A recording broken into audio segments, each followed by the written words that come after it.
Imagine our planet without its people. Imagine that every single human being has simply disappeared. This isn't the story of how that might happen. It's the story of what happens to the world we leave behind. Now, in Life After People, do strong defenses mean ultimate survival? Or do the seemingly weak stand a better chance? Great warships come under renewed attacks. Farm animals fend for themselves. And a secret nuclear warhead takes aim at new targets on the ocean floor. Join us on a journey from the mile-high city to the bottom of the sea and to a desolate and deserted site in New York City. Welcome to Earth, Population Zero.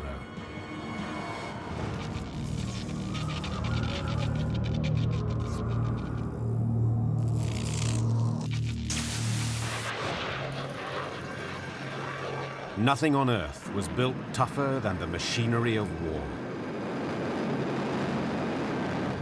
Fighter jets, battleships, and fortified bunkers. But will these defenses offer any protection in a life after people? Or will they be just as vulnerable as the most defenseless structures and creatures on Earth?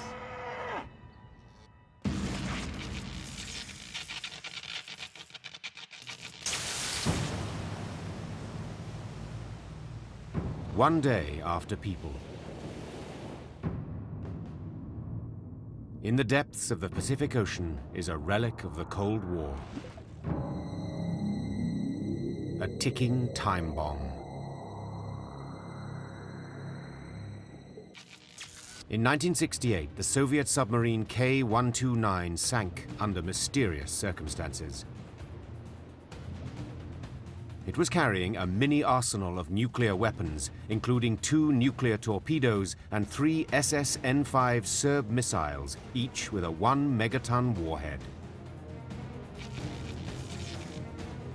In 1974, the CIA salvaged part of the submarine, but the rest of it, including the missiles, remains on the ocean floor, almost 3 miles down. As well as each warhead's 7-pound plutonium trigger, the missiles are packed with lithium deuteride, a solid compound that supplies the hydrogen in a hydrogen bomb. The gray salt-like substance will explode if it touches water.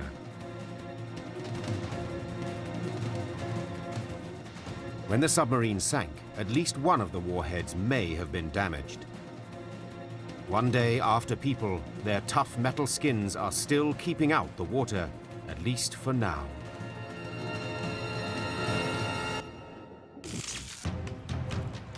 "1,800 miles to the southeast, the battleship Missouri sits quietly in Pearl Harbor on the Hawaiian island of Oahu.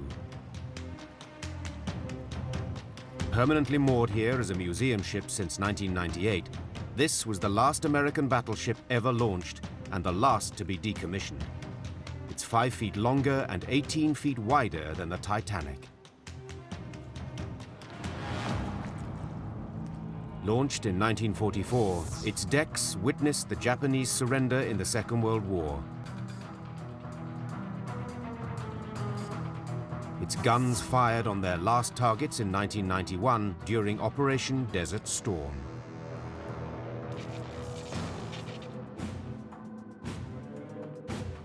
The Missouri is well armed for fighting off enemy planes and ships. But down below deck, in the corner of the mess hall, is its key defense in a life after people.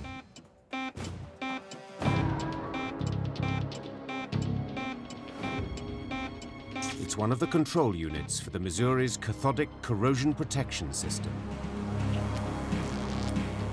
It prevents rust and corrosion by sending an electrical current to zinc rods attached to the steel of the hull. The electrically charged zinc draws corrosive reactions away from the steel, but this process is only effective when the metal is submerged. Above the waterline, cleaning and painting are the only defenses. Defenses that were breaking down even during the time of people. Let me show you some examples of some of the rust on board the USS Missouri. A lot of the surface rust will happen pretty rapidly once the paint system has failed. If you look at a lot of your brackets, your supporting members that hold your ladders, your piping systems, eventually they're going to give way and they'll crash or they'll fall on their foundations.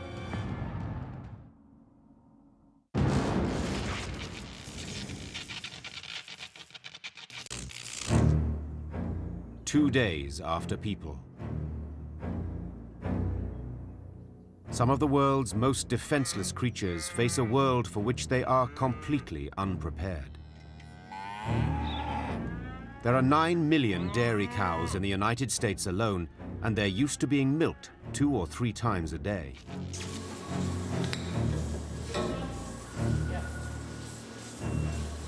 But now, the dairy is empty and the milking machines have been turned off.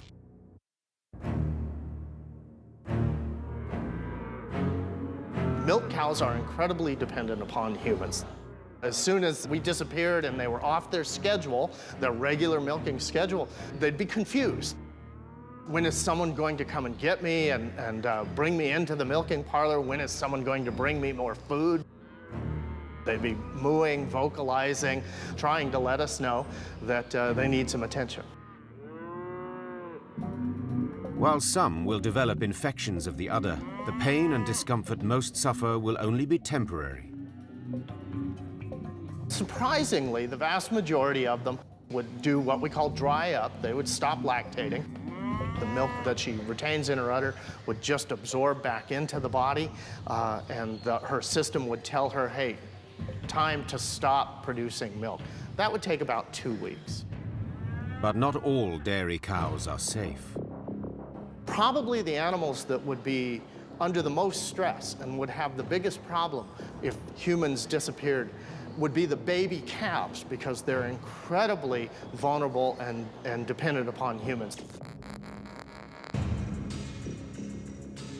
Baby calves had to be hand-fed by humans twice a day because their mothers had been conditioned to mass-produce milk and paid little attention to their young. Now, many adult cows are just as dependent on people for food. If the cattle could not get feed, they would wander around, they would look bewildered, they'd push against the gates. If they couldn't get the gates open, which they probably wouldn't be able to, they'd eventually become weaker, they'd lie down, and eventually, without the feed, they would die.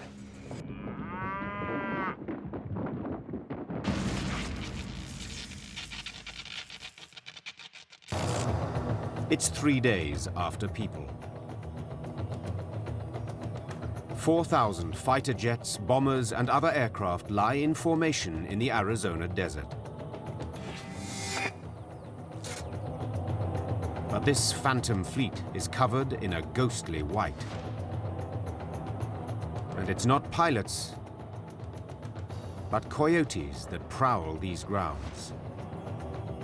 This is the Aerospace Maintenance and Regeneration Center. In the time of humans, it was a graveyard and storage facility for mostly military aircraft. The planes here are better prepared for a life after people than anywhere else on Earth. The stark white latex coatings known as speculate is what keeps them in near pristine condition. They're all around the cockpit. They're on the fuel cells. In the fuel tanks, the backbone up here is every screw is got a seal in it. Inside the internal fuel systems, those are seals in there. The seals keep out dust and rainwater, while the white color reflects heat. The interiors of protected aircraft never rise more than 10 degrees above the outside temperature, no matter how harsh the sun.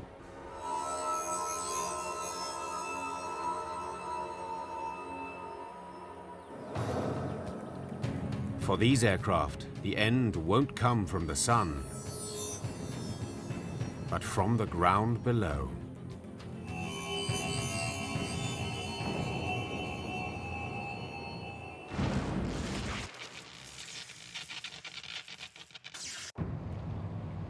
Four days after people.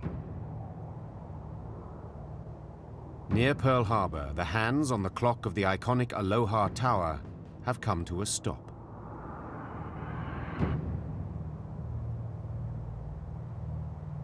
Installed in 1926, the famous clock is driven by heavy weights, which have now reached the bottom of their cycle. Ordinarily, they are reset by electricity every 2 days, but power is now permanently out on the entire island. This also means the defeat of the USS Missouri's electrically powered rust protection system. Seawater now begins to eat away at its hull. And from the skies above, the Missouri comes under a new kind of aerial assault.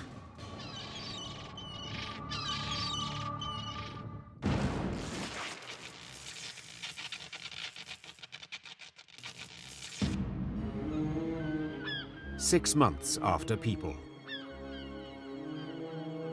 The birds of Hawaii are flocking to their new favorite island. Birds certainly have no trouble getting to a place like that. They would treat it like any other small island. The birds bring new life to the decks of the Missouri, dropping undigested seeds that lodge into the ship's 53,000 square feet of wooden decks. The battleship Missouri, it has teak decks, and so that's an organic start. You would get a buildup of soil and leaf litter just as you would any other place on land. It's all a matter of time. As the Missouri becomes the newest Hawaiian island, out in the Pacific, the metal casing on the Russian nuclear warhead is on its way to failure.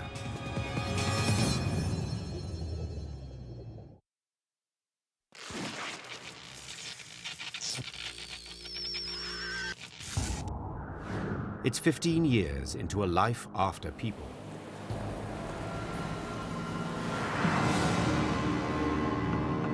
In Pearl Harbor, the USS Missouri has reached the end of her rope. The ship is held to the pier with nylon mooring lines. If you notice, sir, this line here has a chink in it. After 15 to 20 years, the mooring lines will part, the ship will break away from its mooring here in Pearl Harbor.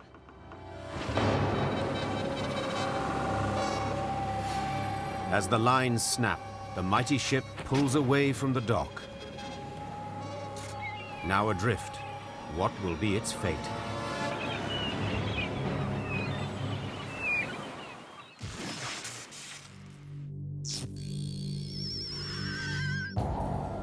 "20 years after people.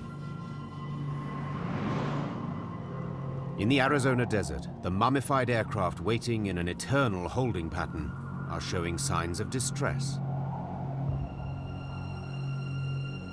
Years of high winds have scattered these aircraft about like toys on a giant playground. In the time of humans, the planes had to be periodically realigned. Because these aircraft have a vertical stabilizer on it, the rudder, and makes the aircraft behave basically like a wind vane. We've had microbursts in the neighborhood of 120 miles an hour, which is enough to make most of these aircraft move around a little bit. The protective coatings on any planes that might be pulled back into service again also had to be maintained. Those that didn't receive this care suffered the consequences. This spraylat, as we see it right now, is really not serving its function anymore.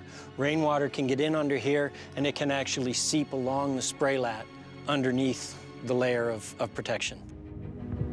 Now, after 2 decades without maintenance, every plane is taking a beating.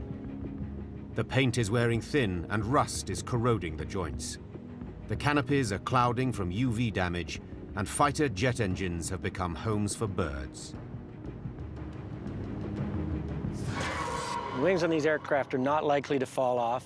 The wing structure is the strongest structure in the aircraft. It supports the aircraft when it's in flight and when it's on the ground, taking all the ground loads. So in a life after people, you're likely to see the wings still attached to these aircraft long into the future. But these planes won't stay here long enough to lose their wings.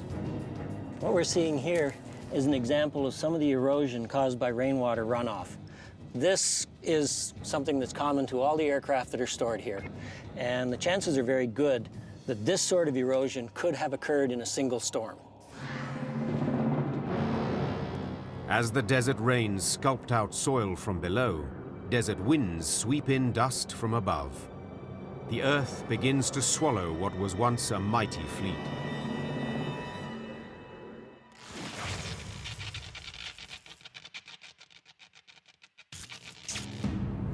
It's 25 years into a life after people. 3 Russian nuclear missiles still sit on the bottom of the Pacific. Each 1 megaton warhead contains a substance that explodes on contact with water. The substance is sealed inside a tough metal casing coated with a heat or high-stress atmospheric re-entry shield. But with the pressure of the deep ocean, even a small crack in one of the casings can be fatal. 25 years after people, the sea begins to leak into one of the bombs.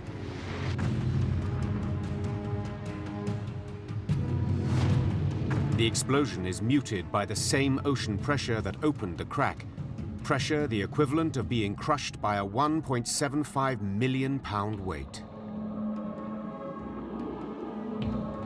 The bomb's plutonium would be scattered over a small area, and any sea creatures that came into contact with it would die of radiation poisoning.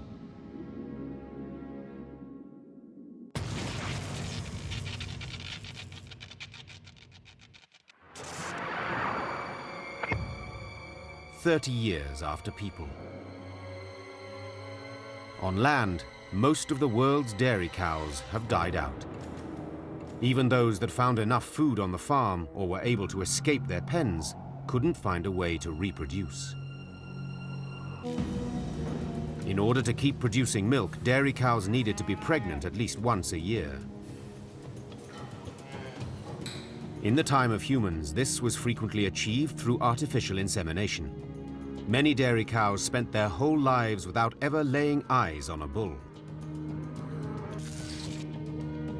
There were exceptions, and now these small pockets of surviving cows will begin a rapid evolutionary change that will take them back to the wild.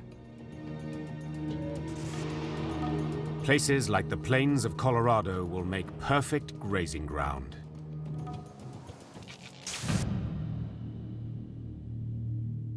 In Colorado's capital city of Denver, the most distinctive building in the skyline is the 50-story Wells Fargo Center. Built in 1983, it was nicknamed the Cash Register Building after the unique curved shape of its glass-covered roof. The distinctive design of the structure actually posed a surprising problem. In the snowy climate of the mile-high city, engineers had to install heating coils in the roof to prevent snow from piling up and then sliding down the side of the building.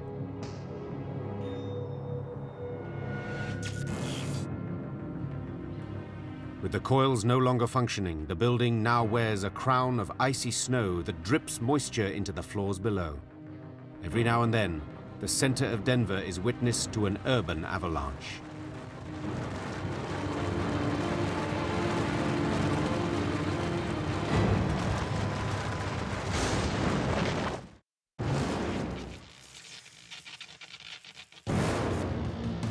"45 years after people. Man's footprint on Earth is getting smaller by the day. It's a future that's already here, less than a mile off the coast of one of the biggest cities in the world. While Manhattan Island has a population of 1.5 million people, nearby, North Brother Island has a population of 0. The first buildings were constructed here in the 1880s. The city-owned island served many purposes over the years, housing returning Second World War veterans, quarantining victims of infectious diseases, and later treating drug addicts. These former residents have all left an unusual mark on the island's life after people. Behind me is a building that was built as an infectious disease hospital in 1943. It was actually used until 1964. By that point, the place where I'm standing was actually a broad, well-maintained boulevard that cut through the island. It was the island's main street. This hydrant is right in front of the hospital, and it actually stood right on the curve at the edge of the street. Underneath the plant life is where the pavement was. There's about an inch of soil here now. Took about 45 years to accumulate. Riverside Hospital on North Brother Island was commissioned in 1881. Demolished in the mid-20th century, a handful of its original buildings still remain. It was here, in 1907, that New York quarantined its most notorious carrier of an infectious disease, Typhoid Mary. Typhoid fever is a deadly disease usually carried by unclean water. Massive outbreaks were becoming uncommon as sanitation improved, but Typhoid Mary was a special threat to New York. Mary Mallon was a cook, a so-called healthy carrier who spread the disease but never became ill herself. She was officially blamed for infecting 53 people, though many believed her responsible for up to 1,400 cases in all. She was confined to North Brother Island on 2 different occasions, the first in 1907. She eventually died on the island in 1938.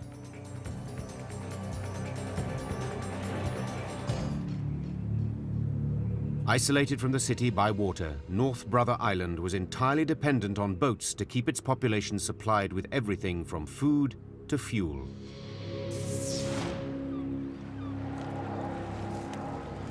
This coal dock served North Brother Island until around 1960. The dock actually was the unloading point for barges that would bring coal here. Most of the planks are now missing, but there are giant iron bolts that are 10, 12 inches deep, and it gives you some idea of how deep the timbers were. We're actually standing on a concrete platform that is suspended over the waterway and over the beach with wooden piers, wooden pilings. The concrete has actually sunk and cracked because the pilings have started to deteriorate.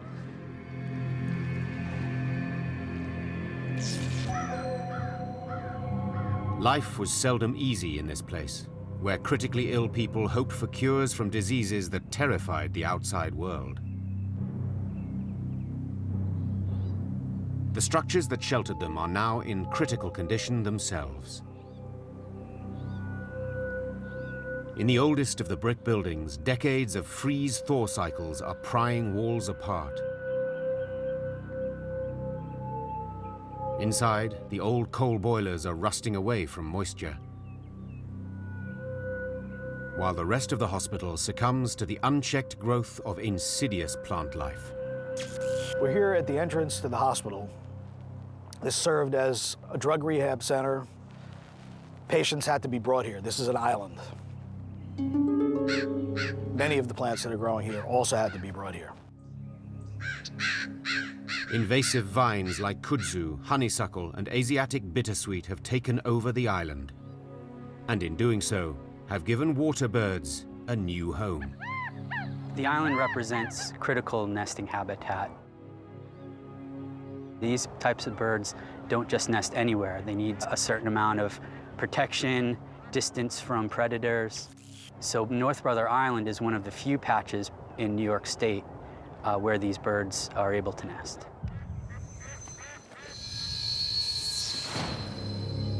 After diseases like TB and typhoid were well contained, the hospital became a sanitarium for people who needed a respite from their difficult lives. Before it was abandoned, open lawns and well-tended grounds surrounded the buildings. In In 45 years of neglect, the entire hospital appears to have gone into hiding.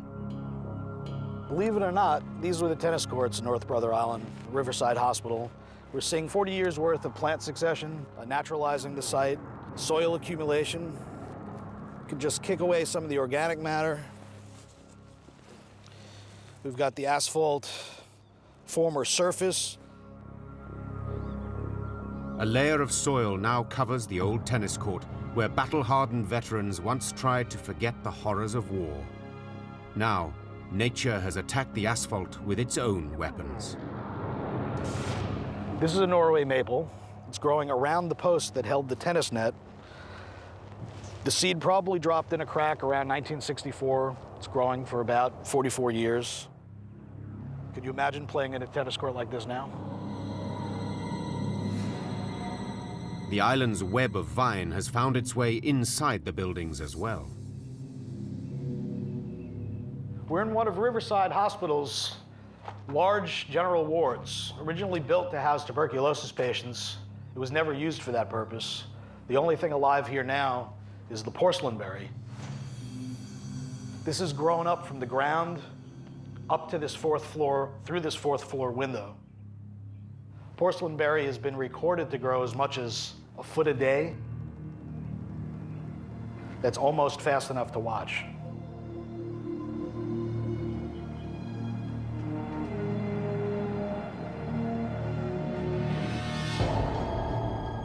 During the 1950s and 60s, drug addicts were treated in the island's newest buildings. The artwork on the walls hints at their plight. It's 1964, and if you're a heroin addict going cold turkey, this is not a pleasant room to be in. The screen to my right is very thick and keeps the addicts inside from getting at the windows. The door to this room has a very narrow eye slot and a very large deadbolt. Once you're here, you're not getting out until they say you can. One piece of graffiti says, "Help me, I'm being held here against my will." Many others detail names and boroughs, places, streets from all over New York. 50 years after People, no one remembers their names. The breakdown of the building's defenses is most evident here in the piles of plaster dust accumulated at the base of most of its walls. Plaster is the softest of the building materials here, and so the first to go, as the broken windows expose the interior to moisture.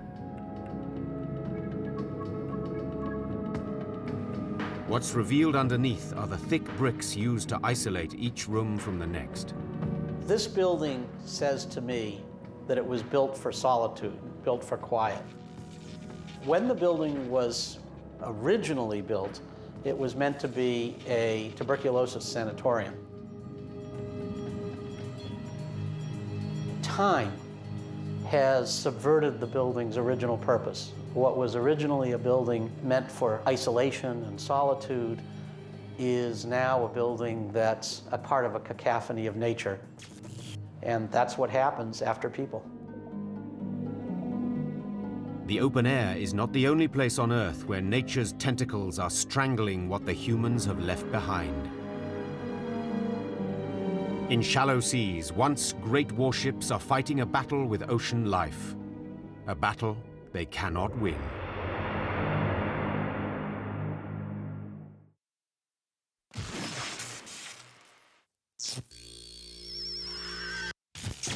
It's 50 years after People. On the Hawaiian island of Oahu, the jungle has overtaken the roads leading into Pearl Harbor from nearby Honolulu. If you want to imagine what the roads of Honolulu would look like after People, all you have to do is come here to the old Pali Road. This one was closed in 1960, and here is the vestige of the center line. And the vegetation from the mountain has encroached all the way to that point. And further on down the road, it encroaches from both sides until just a narrow winding path remains between them.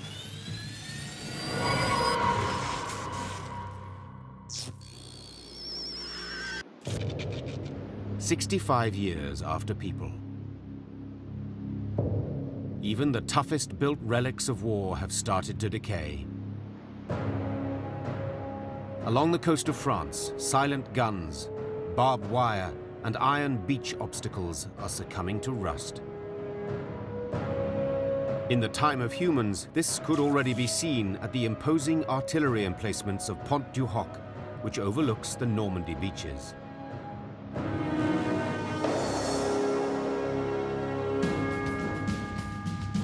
These emplacements are part of the Atlantic Wall built by the Germans during the Second World War to keep the Allies out of Northern Europe.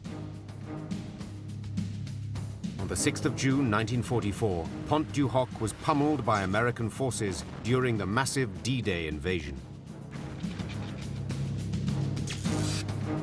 The emplacement at Pont du Hoc can be considered a military failure in terms of its ability to withstand the invasion from the sea. From a construction standpoint, it is a success. The structures are extremely durable, but they are starting to undergo some deterioration. Bunkers and gun emplacements all along the Normandy coast were built of concrete with steel reinforcing rods. Constructed during wartime with the threat of imminent invasion, corners were inevitably cut. Seashells were often added to the concrete mix, and in some cases, the concrete was not given enough time to cure before the bombs began to fall. These weaknesses left the bunkers vulnerable not just to bombs, but to future corrosion. Concrete typically deteriorates for a number of reasons. It can be reactive aggregates, reactive soil. It can be freeze-thaw cycles. And really none of those factors are present at Pont du Hoc. The main problem in those structures has to do with the steel reinforcing itself. Moisture and salt in the air has entered the bunkers through pores and cracks in the concrete. This causes the steel reinforcing bars to corrode. They expand and crack the surrounding concrete. There's a wonderful example of what happens when steel corrodes. Right up here, you can see the concrete is cracked and the resulting deterioration of the steel reinforcing. You can see the expansive rust on the steel that causes the deterioration. That's very repairable, but in a life after people, that corrosion would continue, causing failure of that structure. The Romans used concrete to build some of their monumental structures, long before the invention of steel reinforcing rods. This seeming weakness actually gives them an advantage in a life after people. In a life after people, concrete, if it's unreinforced, may actually survive longer. For instance, the Pantheon in Rome, 20-foot thick lower walls, but it's an unreinforced structure and has survived for nearly 2,000 years. Whereas the structures at Pont du Hoc have the reinforcing and the potential for steel corrosion that will probably progress in a life after people at a faster rate than a structure that's even 2,000 years old.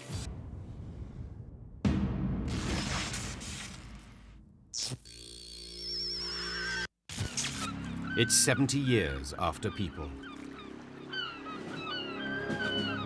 In Pearl Harbor, the ship that was once the pride of the US fleet is now under a cover of green. A blanket of shrubs and grasses consumes the decks of the USS Missouri. Vines creep up the topside structures and over the massive 16-inch guns. Although its mooring lines snapped long ago, the Missouri hasn't drifted far from its crumbling dock. The mud of the shallow harbor bottom has kept the 45,000-ton Colossus close to shore. Surprisingly, the Missouri is deteriorating faster above the waterline than below. We know this because of diving explorations to the nearby ruin of the battleship USS Arizona, 70 years after it sank during the surprise attack on Pearl Harbor.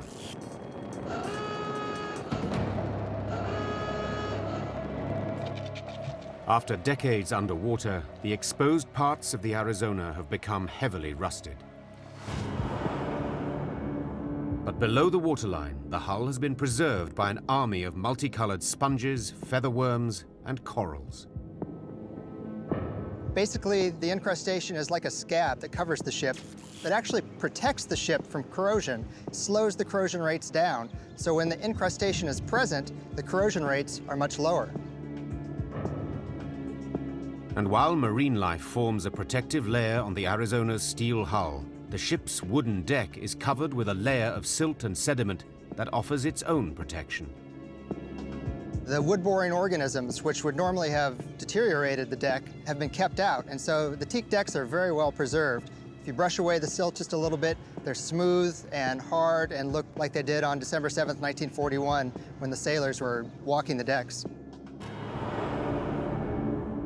70 years after it sank, it was estimated that the Arizona still held 500,000 gallons of oil, much of it trapped in the ship's fuel tanks and submerged compartments. 2 gallons of oil leak from the ship every day, drifting to the surface like a slowly bleeding wound.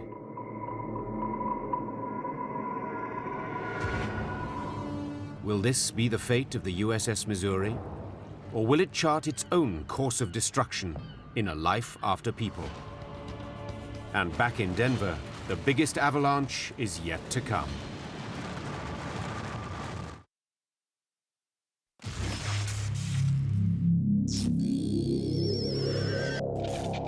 It's now 200 years after people. Stripped of its defenses, Denver's cash register building has repeatedly unleashed great avalanches onto the streets below. The next avalanche will not be of snow, but steel. In the time of humans, engineers at Colorado State University studied the many different ways skyscrapers can collapse. In this model, the heavy steel plates represent the floors of the building. The comparatively weak, thin wooden dowels represent the weakened state of a corroded frame. If an upper story collapses, it can cause a violent cascade.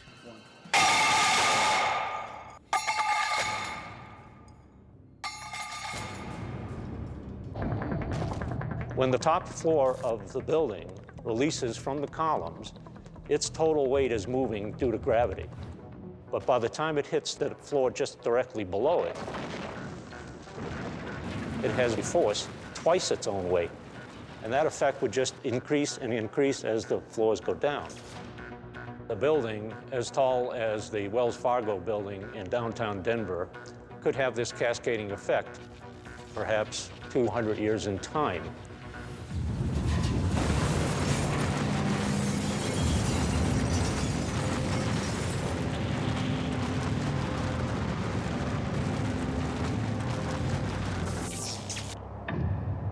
Outside Denver, on the Colorado prairie, the descendants of domestic cattle have carved out a new way of life. The future cattle would be a very, very different kind of animal than we see on the pastures and hillsides right now. It would be smaller, more fleet, more agile, able to escape from predators quite a bit more effectively. It would take on a lot of characteristics like deer. Even more striking are the herds of bison on the prairie.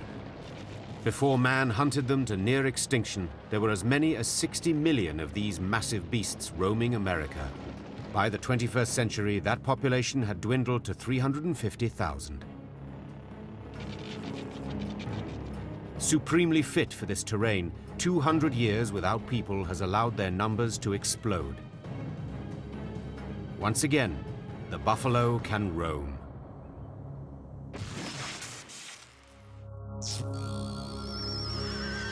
"250 years after people." In Pearl Harbor, the decks of the battleship USS Missouri still rise above the waterline. But water is penetrating the hull. If you look on the waterline, you'll see a series of rivet heads, and the rivets are the weakest link in the ship. As they rust, they'll fail, and water will start entering inside of the tanks, and it'll start flooding the ship. As it takes on water, the ship sinks deeper into the mud.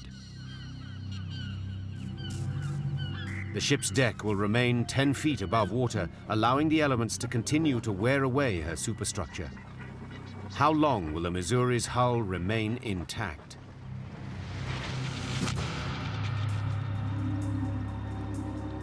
Tests conducted on the USS Arizona in 2008 and 2009 determined that its hull will take another 300 years to fully deteriorate. Built nearly 30 years later, the Missouri is a far more advanced warship. With an outer hull 17 inches thick in places, engineers estimate the ship could hold together for an astonishing 20,000 years. Becoming a new home for generations of tropical fish. A wrecked warship serving as an artificial reef is not a new concept. In 2006, the US Navy intentionally sank the retired aircraft carrier the USS Missouri off the coast of Florida. It took less than 45 minutes to slip beneath the waves, and at roughly 900 feet long, it became one of the largest artificial reefs in the world. Within a matter of months, it was teeming with ocean creatures, including 38 species of fish.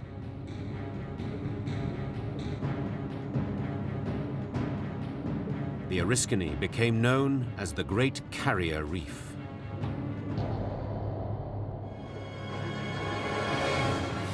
Around the world, the armed and the defenseless soldier on. Some have shown surprising resilience. Others have suffered from hidden weaknesses that have brought them to their knees. On the bottom of the sea, along coastal bluffs and on desert flats, the battle quietly continues in a life after people.